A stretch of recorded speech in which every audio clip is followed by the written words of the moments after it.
I apologize for the shitty view behind me, but you gotta believe me, this is the very best that I could do now. Whew! You got no fuckity clue. Welcome to your report from Cairo today.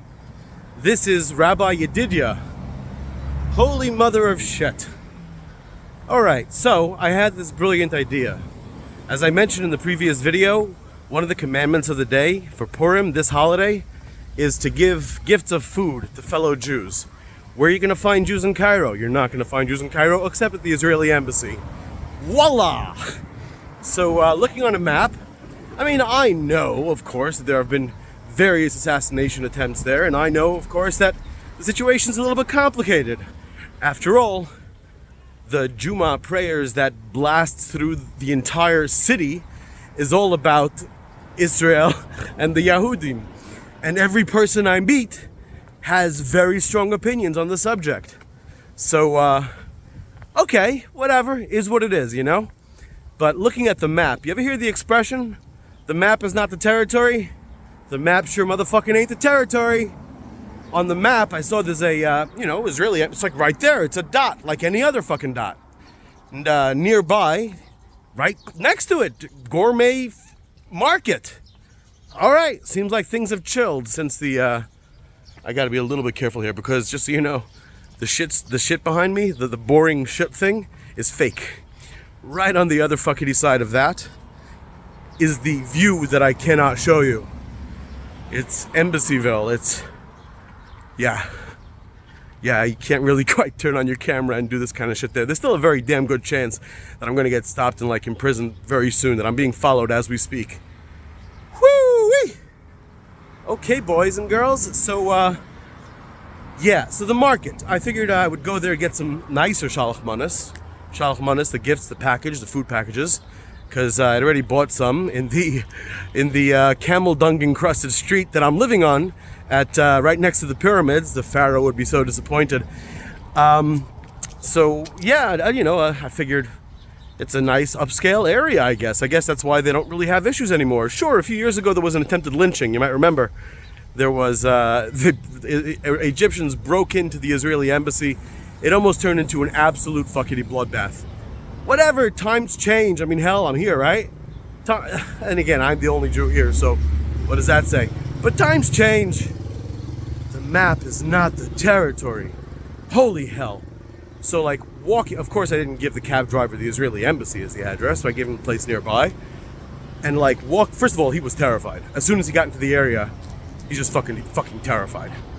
Fucking terrified. I didn't mean to do that to him, of course. And it's literally the most frightening spot in Cairo. We read the Megillah, the Book of Esther, which literally I read in the most previous video called Purim at the Pyramids. And I got caught a couple of times on some Persian words there in the Megillah. One of them still is with us here in English. Achashdarpaneh, satrapies, S-A-T-R-A-P, satrapies, or S-A, what? Okay, whatever it is, satrapies. And that's, provinces that are under the control. It's, one of the methods of governance if you have a colonizing regime, as of course the ancient Persians did, hence the 127 countries that they had. We still have that in English. The way that it worked in those days was that essentially it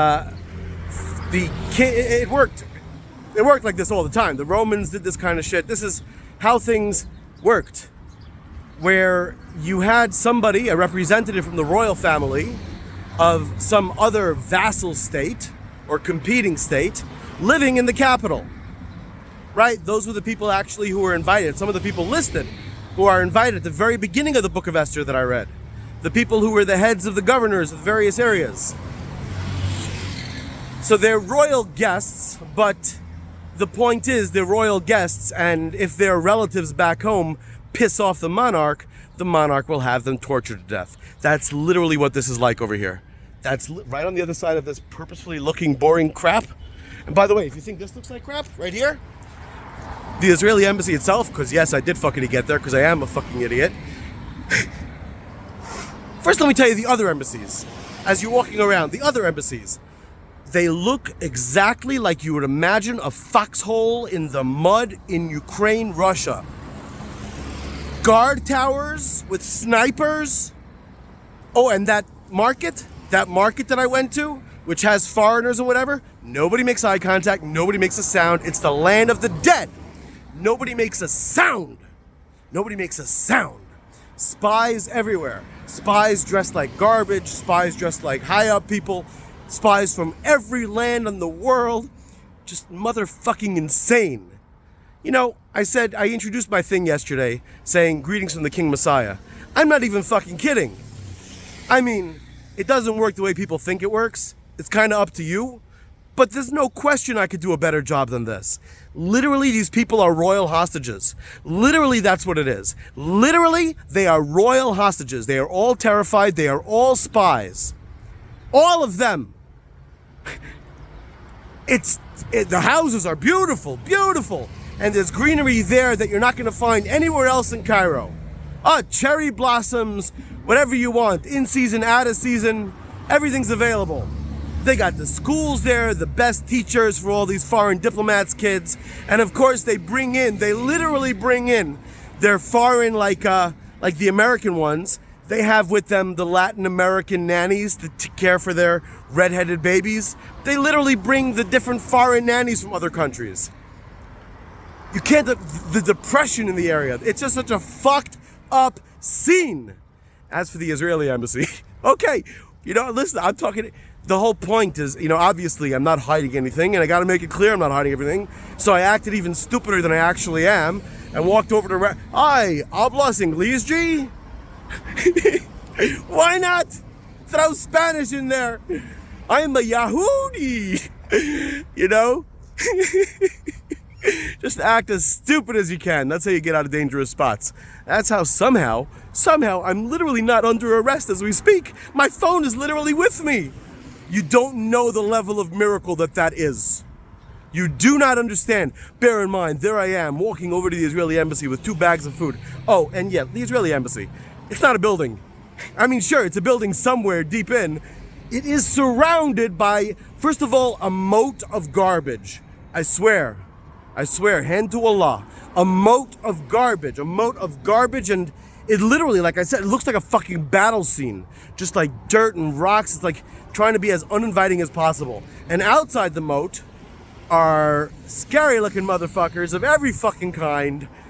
In rings, the police, the soldiers, the spies, the whole fucking thing, at every fucking angle.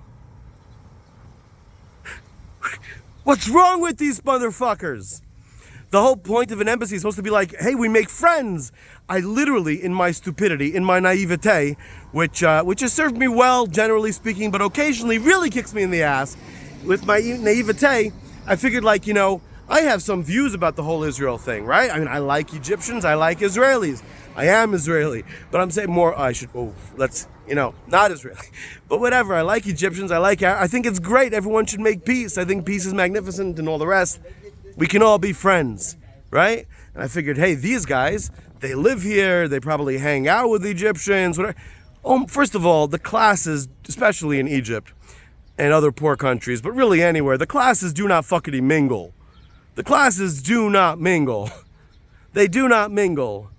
A rich transvestite Indian who doesn't speak any English has much more in common with the Koch brothers than they have with you or I. And they hang out with the Koch brothers more than and they marry into those families more than they marry to you or I.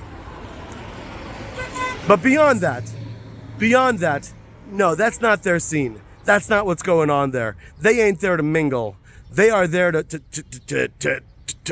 be targets, to be potential targets. And to be spies. That's how it runs. Now you know. Happy Purim. Fuck those motherfuckers. V'nahafaychu. Turn it upside down. Really, the Lord ain't gonna come down and decide that, if the Lord has to come to save us, it ain't gonna be sweet. We gotta fucking save ourselves. Anyway, these people are insane. They're living in these palaces that are prisons. motherfucking morons, every last one of them. And they are the ones ruining the world for you and I. Now you know. Anyway, happy Purim. We win, they lose. We're happier than they are. They are so depressed. In that little gourmet deli, I swear, literally, like the guy cashing my bags had to ask if like something was mine because there was a guy behind me. And he was like shaking as he spoke to me. And I said, oh yeah, how are you? You know, happy. And like, his expression was that I was literally the first human being ever to speak to him in his work, ever to make eye contact with him. No one there makes eye contact. They walk around as if they are already dead. You're better off than these billionaire motherfuckers, and fuck them, because they really ruin it for the rest of us.